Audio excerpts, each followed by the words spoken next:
किसी शहर के रेलवे स्टेशन पर एक भिखारी रहता था। रोज वो ट्रेनों में भीख मांगकर अपना पेट भरता था। एक दिन उसकी नजर एक सूट बूट पहने लंबे आदमी पर पड़ी। उसने सोचा इससे जरूर अच्छे पैसे मिलेंगे। वह उसके पास गया और बोला, साहब कुछ दे दीजिए। लंबा आदमी मुस्कुराया और बोला, तुम हमेशा मांगते ही रहते हो, कभी किसी को कुछ देते भी हो?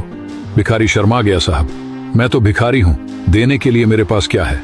आदमी बोला, जब तुम किसी को कुछ दे ही नहीं सकते तो तुम्हें मांगने का भी अधिकार नहीं। इस दुनिया में लेने देने का नियम चलता है, जब तक दोगे नहीं मिलेगा भी नहीं। और वह ट्रेन में बैठकर चला गया। उसकी बात भिखारी के दिल में तीर की तरह चुभ गई। 2 दिन तक वह यही सोचता रहा, शायद मुझे तो भी गाइस, आपको यहाँ तक कहानी कैसी लगी? अच्छी लगी हो तो लाइक सब्सक्राइब जरूर कीजिएगा। अब देखिए आगे ये बूढ़ा व्यक्ति, गरीब आदमी क्या करता है। सपने देखने से ख्वाब पूरे नहीं होते हैं, उसको साकार करने पड़ते हैं। क्योंकि मैं किसी को बदले में कुछ नहीं देता। तीसरे दिन उसने स्टेशन पर खूबसूरत फूल खिलते देखे। उसके मन में चमक आई, क्यों न देने वालों को बदले में फूल दूं। उसने कुछ फूल तोड़े और भीख मांगने चला गया। अब जब भी कोई उसे पैसे देता, वो बदले में मुस्कुराकर एक फूल दे देता। लोग खुश होते और उसे पहले से ज्यादा पैसे देने लगे। भिखारी समझ गया, देने में ही पाने का रहस्य है। एक दिन वही लंबा आदमी फिर स्टेशन पर दिखा। भिखारी दौड़कर गया, साहब आज मेरे पास आपको देने के लिए फूल है, आप मुझे पैसे दीजिए, बदले में मैं आपको फूल दूंगा।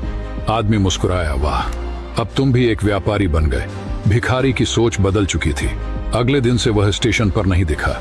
6 महीने बाद वही स्टेशन 2 सूट बूट पहने व्यक्ति आपस में मिले। एक बोला, कहो पहचाना? ये बूढ़ा भिखारी वही है जो पहले गरीब था, अब वो एक फूलों का व्यापारी बन चुका। उसने कहा, साहब आपने मुझे पहचाना? उसने कहा, नहीं मैं नहीं पहचाना। कहा, मैं वही बूढ़ा। पहला मुस्कुराया, हम 2 बार इसी ट्रेन में मिल चुके हैं, मैं वही भिखारी हूँ। दूसरा व्यक्ति हैरान, ओह तुम वही, लेकिन अब तुम कहाँ जा रहे हो? वह गर्व से बोला, फूलों का बड़ा व्यापारी बन गया हूँ। लोगों ने मेरी भीख नहीं खरीदी, मेरे फूल खरीदे। आपने सिखाया था जब तक हम कुछ देते नहीं हमें मिलता भी नहीं। उस दिन से मेरी सोच बदल गई और मेरी किस्मत भी। दोनों मुस्कुराए और आगे बढ़ गए। इस कहानी की सीख, सफलता हमारी सोच में छुपी होती है। तुम खुद को जैसा मानते हो, जिंदगी भी तुम्हें वैसा ही बना देती है। इसलिए खुद पर भरोसा रखो और देने की आदत डालो, किस्मत खुद बदल जाएगी। मुझे खुद से जीतना है, इसीलिए मैं लोगों से नहीं लड़ता।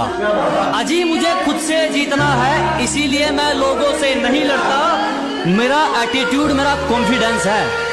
दुनिया क्या सोचती है मुझे फर्क नहीं पड़ता।